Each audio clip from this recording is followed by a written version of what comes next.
Hello student, welcome to I science. आज का जो मेरा वीडियो है वो जे एडवांस का 2024 का क्वेश्चन है।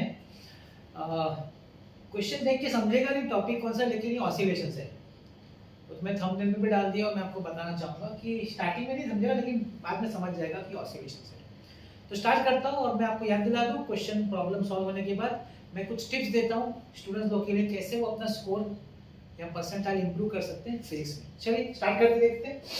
तो यहाँ पे दिया हुआ है a block of mass 5 kg along the x direction subject to the force F is equal to minus 20x plus 10 Newton with the value of x in meter. At time t equal to 0, it is at rest at position x is equal to 1 meter.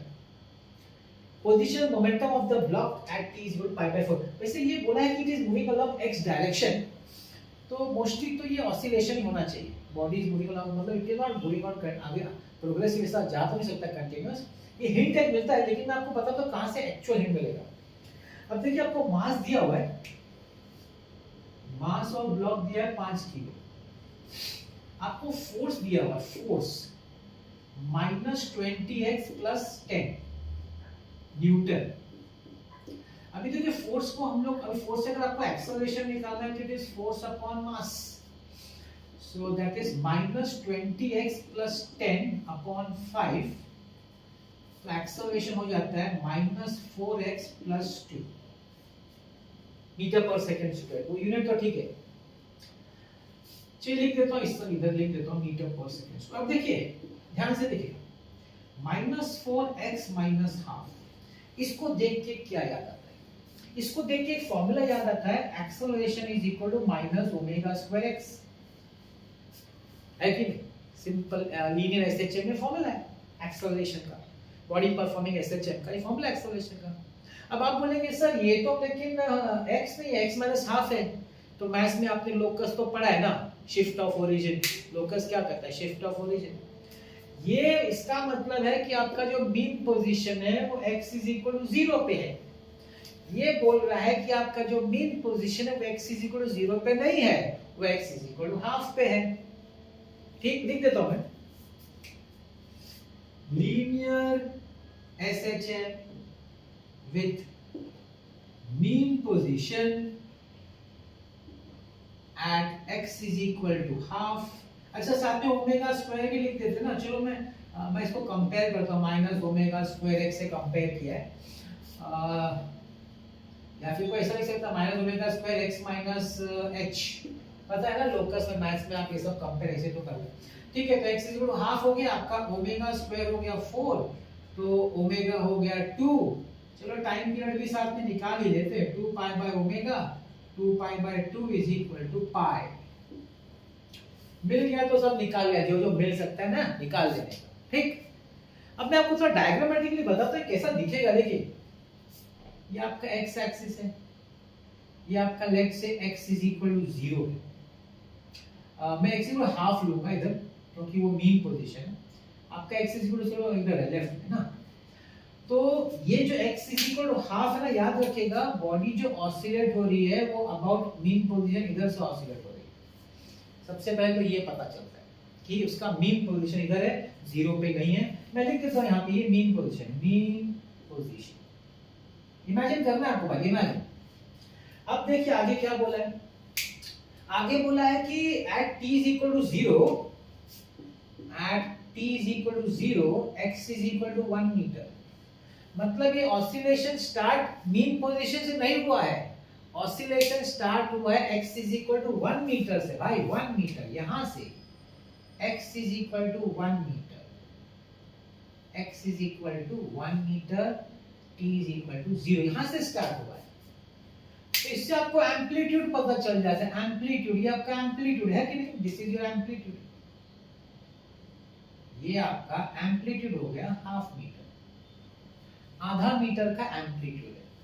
मतलब क्या होगा, यहां से आप release करेंगे block को, x = 1 metre, mean position पे आएगा x = हाफ मीटर, फिर एक्सट्रीम लेफ्ट में आएगा x = 0, फिर वापस मीन पोजीशन में x = हाफ, फिर आएगा एक्सट्रीम राइट में x = 1 मीटर। इस तरीके से ऑसिलेट होगा।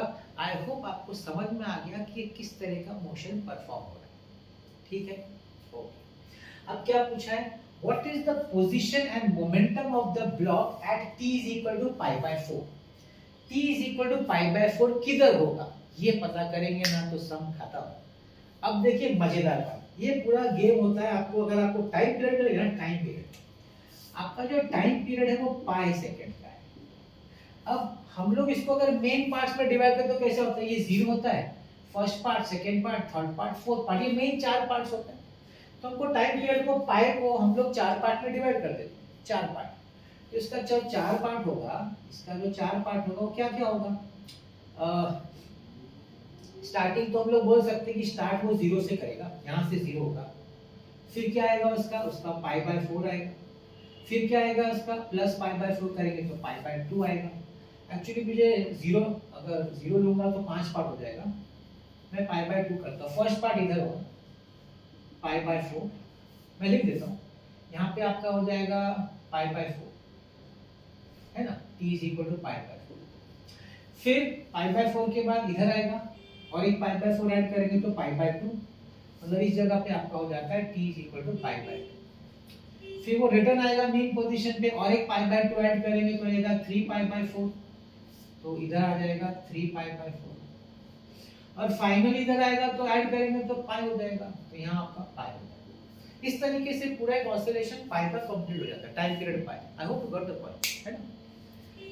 तो टाइम पीरियड का 4 पार्ट है, 0 से स्टार्ट होता है, π/4, π/2, 3π/4 है पाई। इस तरीके से टाइम पीरियड अपना पाई है ना, अपना टाइम पीरियड जो है पाई है।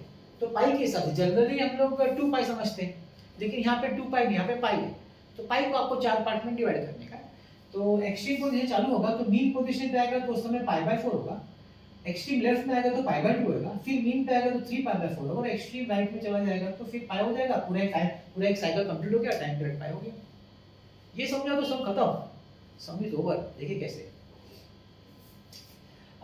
Time when t is equal to π/4 second. क्या question, t is equal to π/4 second मतलब you are at mean position, implies at mean position, at mean position। भाई मीन पोजीशन पे तो डिस्प्लेसमेंट कितना है, मीन पोजीशन हाफ है, at mean position displacement, it is not displacement, I am sorry, I won't say displacement, displacement तो 0 होगा, displacement नहीं पूछा, पोजीशन पूछा, I am very sorry, it is position. Wordings पे बहुत इंपॉर्टेंट है। Position is x is equal to half. अगर आपसे डिस्प्लेसमेंट पूछा जाता तो 0 होता, it is not displacement, it is position. Position मतलब कोऑर्डिनेट के हिसाब से x 0 है तो उसके हिसाब से पोजीशन हाफ है, तो x is equal to half मतलब 0.5 metre. Where is 0.5 metre, 0.5 metre 3 जगह है, आई विल कैंसिल दिस, ठीक है। और वैसे भी देखा जाए तो ये प्लस 0.5 है तो I will have to cancel this also. अब 2 बचा है, बी और सी ऑप्शन बचा है। मोमेंटम पूछा है, what is the formula for momentum. Momentum का फार्मूला है p is equal to mass into velocity। अब मास तो ठीक है 5 kg है, 5 वेलोसिटी मीन पोजीशन पे क्या होता है, मैक्सिमम होता है ना, इट इज v max।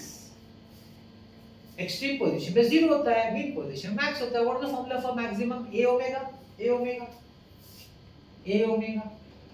देखो एम्पलीट्यूड में निकाल के रखा है इधर आधा मीटर, ओमेगा हमने यहां निकाल के रखा है 2, 5 kg meter per second। Now the question is, now which is the correct option? ओहो, ये तो 0 है तो ये तो हो नहीं सकता। अब आप मुझसे पूछेंगे सर c कैसे होगा, यहाँ तो -5 है, आपको तो 5 आया। भाई आपका जो पार्टिकल है, ब्लॉक है सॉरी, ये जो जब 1 से स्टार्ट होके जब हाफ पे आया, अब उसका डायरेक्शन किधर है, उसका डायरेक्शन मीन पोजीशन के लेफ्ट में है, it is moving towards the left of the mean position, so वो डायरेक्शन नेगेटिव दिखाएंगे। मीन पोजीशन के लेफ्ट को हम जब नेगेटिव दिखाते हो, राइट को पॉजिटिव दिखाते, इसीलिए नेगेटिव आएगा और इसीलिए ये आंसर सी होगा। I hope you got it. So that is why the answer is 0.5 है, -5 kg मीटर पर सेकंड। बस यही था इस क्वेश्चन में, सिंपल था। आपको यहाँ से आइडेंटिफाई करना था कि ये SHM है, आपको ये लोकस का कंसेप्ट मालूम होना चाहिए कि शिफ्ट ऑफ ओरिजिन हुआ है, मतलब मेन पोजीशन शिफ्ट हो गया है, तो यहाँ पे फिर निकालते जाने का हो गया। अब जैसे कि हर प्रॉब्लम सॉल्व के बाद मैं टिप देता हूँ, ये टिप्स जनरली तो ऑलमोस्ट सेम ही रहता है, लेकिन जो लोग नए हैं, जो लोग थोड़े दिन बाद देख रहे हैं, या फिर रिफ्रेश होते रहना चाहिए। क्या होता है ना, कोई चीज़ एक बार देने से वो थोड़ा टाइम याद रहता है, भूल जाता है, तो बार बार उसको दिमाग में जब मैं आपको बोलता रहूँगा, आपको हिट करेगा, आप सुनेंगे तो फॉलो हो जाएगा आपसे। एंट्रेंस एग्जाम, मैं फिजिक्स की बात करूँगा इस समय। फिजिक्स में आपको अगर क्रैक करना है, अच्छा परसेंटाइल लाना है, तो उसका 3 स्टेजेस है, वो स्टेजेस बताता हूँ। पहला स्टेप जो है, आपको क्या करना है, आपको फॉर्मूला बुक बनाना है खुद से, अपने हाथों से। आपको किसी का फॉर्मूला बुक लेना नहीं है, आपको अपना फॉर्मूला बुक खुद बनाना है। पढ़ाई जब आपको पढ़ाया जा रहा है, फॉर्मूला लिखते जाने का और डिटेल में बनाने का। माइंड मैप जैसा नहीं, एक पेज बना के खत्म किया चैप्टर, नहीं, बिल्कुल नहीं। पूरा डिटेल में फॉर्मूला लिखिए, हर एक टर्म का क्या मतलब है, कब यूज होता है, उसका कुछ अगर कुछ नंबर होगा, वैल्यू होगा, वो जैसे एवोगैड्रो नंबर तो लिख देने का, क्या एवोगैड्रो नंबर, हाँ लिखने का। एग्जाम्पल दिया पूरा डिटेल में, 2 पेज 3 पेज 4 पेज 5 पेज भी लगता है ना एक चैप्टर को फॉर्मूला के लिए बनाने के लिए, चलेगा। इसका 2 फायदा है। मेन फायदा क्या मालूम है, जब आपका एंट्रेंस एग्जाम हो ना, मेंस का एडवांस का, तो एक दिन पहले क्या करेंगे आप, थोड़ी सब बैठ के सब वापस चलना ही फॉर्मूला बुक, और दूसरे का फॉर्मूला बुक लेंगे तो कुछ समझेगा नहीं, उसने क्या समझ के लिखा है, उसका क्या मीनिंग बनता है, टर्म्स क्या रिप्रेजेंट होता है। वो लोग फॉर्मूला बुक में क्या होता है, बहुत सारे टर्म्स कभी कभी लोग अपने हिसाब से बना के लिखते भी है, तो आपको समझेगा नहीं किसी का फॉर्मूला बुक लेंगे तो। अगर आपका खुद का बनाया फॉर्मूला बुक होगा तो आपको तो पूरा वो जो आपने पढ़ा है ना इतने टाइम से, जब से फर्स्ट चैप्टर से चालू हुआ है, पूरा आपके दिमाग में घूमेगा। आप नहीं समझ रहे, बहुत फायदा होगा आपको इसका, ये काम करिएगा। और दूसरा फायदा कब होगा, जब आप प्रैक्टिस कर रहे हैं ना, तो फॉर्मूला बुक सामने रख के प्रैक्टिस करने का, वो मेरा सेकंड स्टेप है। सेकंड स्टेप में क्या है, 2 अच्छा सा रेफरेंस बुक लीजिए। एडवांस वालों को तो मैं बोलूँगा 3 लेना चाहिए, मतलब 2 तो कम से कम लेने का।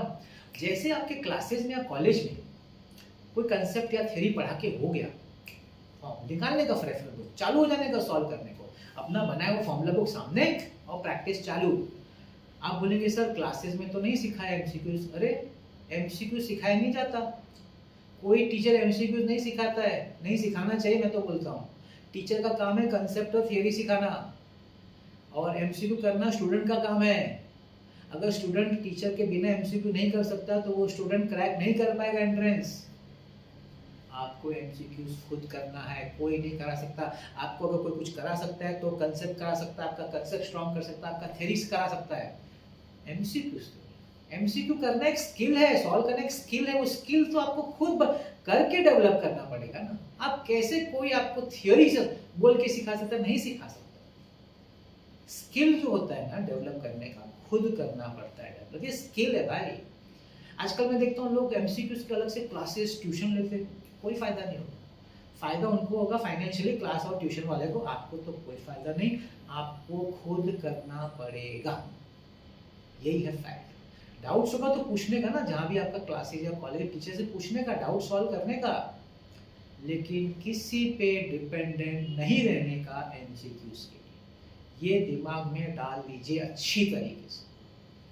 मैं आपको वो चीज़ बता रहा हूँ जो 100% आपको वर्क करेगा और आपका परसेंटाइल आएगा। लोग सोचते हैं ना क्या वो कौन सा सीक्रेट फॉर्मूला है परसेंटाइल आने का, तो मैं आपको वही बता रहा हूँ, कोई बताएगा नहीं।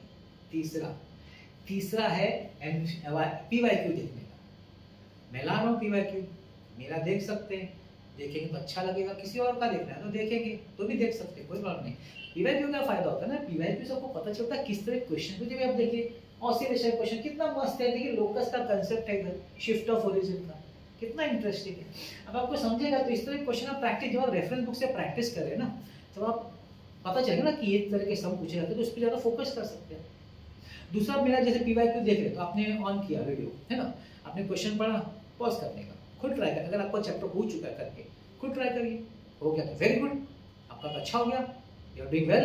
नहीं हुआ तो देख लेने का, रिवाइज हो जाएगा, रिकलेक्ट हो जाएगा, बेनिफिट हो गया। दोनों तरह से बेनिफिट होता है। ये 3 ही काम करिए आप देखिए किसी की आपको जरूरत नहीं है आपको एमसीक्यूज कराने। आप 99 परसेंटाइल तो ऐसे ही क्रॉस कर जाएंगे, मगर इसमें है ना एक कंडीशन अप्लाई है। क्या? टीचर आपको अच्छी तरीके से कंसेप्ट सिखाने वाला होना चाहिए। टीचर जो जो मैंने बोला ना, फर्स्ट स्टेप फॉर्मूला, सेकंड जो भी, उसके पहले का कंडीशन ये है कि जो टीचर आपको फिजिक्स करा रहा है उसने आपका कंसेप्ट अच्छी तरह प्रॉब्लम एकदम स्ट्रॉन्ग कर दिया है, वो काम टीचर का है। अगर टीचर का काम बराबर हो गया तो फिर तो ये 3 स्टेज आप देखिए कैसे स्टेज आपका क्रॉस होता है, और 99% आना ही आना है, ये मैं आपको बोल देता हूँ। 100% बोलता हूँ कि 99% आएगा, है ना।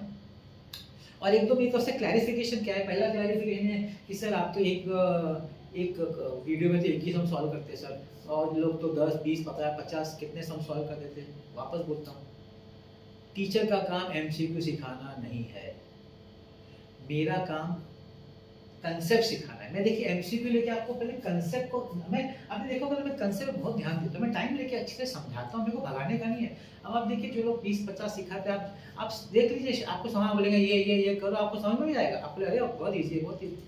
2 घंटे बाद आपको कोई पूछेगा तो आपको नहीं आएगा, क्योंकि रूट क्या है, रूट कंसेप्ट है भाई, रूट वो सम नहीं है, वो सम नहीं है इम्पोर्टेंट, उसका कंसेप्ट इम्पोर्टेंट है जिसपे टाइम देना चाहिए, उस पर टाइम दो। नहीं तो अगर आपका जड़ पेड़ का अगर रूट्स कमजोर होगा तो कितना ही बड़ा पेड़ हो उसको गिरना ही है। रूट्स को स्ट्रॉन्ग करो, कंसेप्ट को स्ट्रॉन्ग। क्वांटिटी पे मत जाओ, क्वालिटी पे जाओ। क्वालिटी कंसेप्ट, क्वालिटी मतलब कंसेप्ट। दूसरा आप बोल सकते हैं कि सर आप रैंडम क्वेश्चन कोई भी चैप्टर कर रहे हैं, जनरली तो लोग एक चैप्टर का प्रैक्टिस कराते तो उसका सब टाइप ऑफ सम नहीं भाई, एक चैप्टर कराऊंगा ना सब सम, तो आपको ज़्यादा सोचना नहीं पड़ेगा ना, आपका स्किल किधर डेवलप हो। नया काम है कि हर नया क्वेश्चन आपको चैलेंज करे, हर नया क्वेश्चन आपको सोचने में मजबूर करे। वो तब होगा जब मैं अलग अलग चैप्टर से दूंगा। और दूसरा कारण ये, हमारे एग्जाम में तो अलग अलग चैप्टर्स है ना, सेम चैप्टर से कब से आएगा, सेम चैप्टर के लाइन से आता है क्या, चैप्टर है कुछ नहीं, रैंडम आता है ना। तो जब रैंडम आता है तो हमको प्रैक्टिस भी होना चाहिए, जो फील्ड में करना है उसका ही नेट प्रैक्टिस होना चाहिए ना। तो फाइनल में तो रैंडम क्वेश्चन, तो प्रैक्टिस भी रैंडम ही करिए। जो चैप्टर हो अलग अलग चैप्टर से उठाए, कोई भी रैंडमली सॉल्व करिए, टेंशन नहीं लेने का, मेरे से नहीं होगा, बिल्कुल नहीं। आपने फॉर्मूला बुक बनाया ना, सामने रखो फॉर्मूला बुक, ट्राई करो, सॉल्व करो, टाइम दो। ये मत सोचो कि अरे टाइम जा रहा है मेरे को तो एग्जाम है, एग्जाम का बाद में, अभी आपको आना चाहिए करना, उसमें टाइम लगेगा, चलेगा। नहीं समझ में आता तो टीचर से पूछना। स्टार्टिंग में तकलीफ होगा, देखिए धीरे क्या डेवलप होगा आपका।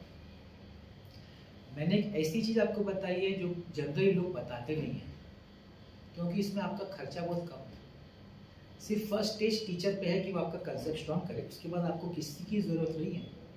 फॉर्मूला बुक आपका, रेफरेंस बुक प्रैक्टिस आपका, और PYQ देखना, बस। आप देखिए, आप याद रखेंगे कि यही सही फॉर्मूला है, सही फॉर्मूला है सक्सेस का। तो देखिए मेरा MSc का है, JEE मेंस का है, नीट का, मैं अलग अलग इसलिए अलग अलग लाता हूँ, वो भी देख सकते हैं। अलग अलग टॉपिक्स के क्या होगा, आपका रिवाइज ही होता रहेगा। तो देखते रहेगा मेरा वीडियोस, मैं आपके लिए ऐसे ही क्वेश्चन लाता रहूँगा जो मुझे लगता है कि जो ट्रेंडिंग है, जो इम्पोर्टेंट है, जो आ सकता है। और आज का वीडियो देखने के लिए बहुत बहुत धन्यवाद। Thank you.